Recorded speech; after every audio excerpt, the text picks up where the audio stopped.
Salam kerahiman, sukses dunia, sukses akhirat. Jalannya adalah kerahiman ilahi. Mari kita ikut lagi masuk ke part 18, halaman buku catatan Santa Faustina, halaman 52. Di sini ada keraguan-raguan tentang Santa Faustina. Dia bertanya, Yesus ini betul-betul wahyumu atau ini hantu? Dan juga Tuhan Yesus mengingatkan bahwa ketika engkau lalai dalam karya ini, tidak melaksanakan tugas karya ini, engkau harus bertanggung jawab atas sebagian besar jiwa-jiwa yang menderita pada hari penghakiman. Itulah bukti bahwa karya ini menyiapkan kedatangan Tuhan Yesus yang kedua untuk selamat pada hari penghakiman. Menjadi utama, tapi kita juga bisa saat susah, tidak saat hidup kita mendapat kerahiman Allah atau kemurahan hati Allah atau belas kasih Allah, maupun mati kita, dan terutama pada hari penghakiman. Akan dibacakan nomor 52 oleh kerahiman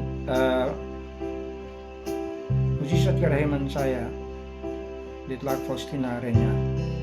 Ketika aku berusaha menghindar dari ilham-ilham batin ini, Allah berkata kepadaku bahwa pada hari penghakiman Ia akan menuntut dariku tanggung jawab atas sejumlah besar jiwa. Pernah aku merasa keletihan karena beragam kesulitan yang menimpa aku berhubung dengan apa yang telah dikatakan Yesus kepadaku dan apa yang Ia tuntut dariku untuk melukis gambar ini. Maka aku menata pikiranku untuk mendekati Pater Andras sebelum aku mengikrarkan kaul kekal dan untuk minta kepadanya supaya membebaskan aku dari semua inspirasi batin ini dan dari kewajiban untuk melukis gambar ini. Sesudah mendengarkan pengakuanku, Pater Andras memberikan jawaban ini kepadaku. Aku tidak membebaskan suster dari apapun. Tidaklah tepat bagi suster untuk menghindar dari inspirasi batin ini. Tetapi mutlak perlu saya tegaskan lagi.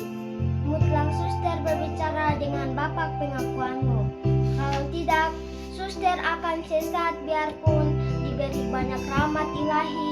Untuk sementara, suster datang kepada aku untuk mengaku dosa. Tetapi ketahuilah, suster harus memiliki seorang bapak pengakuan yang tetap, yakni seorang pembimbing rohani. Karena kata-kata itu, aku menjadi sangat gelisah. Aku pikir aku akan dibebaskan dari segala sesuatu, dan yang terjadi justru sebaliknya.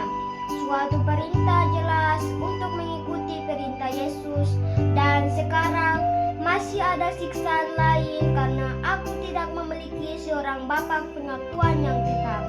Meskipun aku pergi kepada bapak pengakuan yang sama untuk suatu masa tertentu, aku tidak dapat membuka jiwaku kepadanya dalam kaitan dengan semua rahmat ini.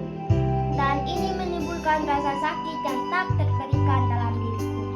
Maka aku minta kepada Yesus untuk memberikan rahmat ini kepada orang lain, sebab aku tidak tahu bagaimana menggunakannya dan hanya menyanyiakan. Yesus, kasihanilah aku, janganlah mempercayakan hal-hal yang sedemikian besar kepadaku, karena Engkau tahu bahwa aku ini hanyalah sebutir debu. Tetapi kebaikan Yesus itu tidak terbatas. Ia telah menjanjikan kepadaku pertolongan yang kasat mata di bumi ini. Dan tidak lama kemudian aku menerimanya di Vilnius. Dalam diri Pastor Sopotko, aku sudah mengenal dia sebelum aku datang ke Vilnius. Dalam suatu penglihatan batin, puji Tuhan, suatu hari aku melihat dia di kapel kami, di antara altar dan ruang pengakuan.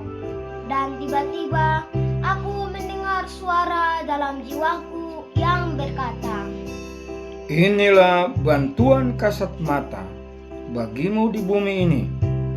Ia akan membantu engkau melaksanakan kehendak-Mu di bumi ini. Suatu hari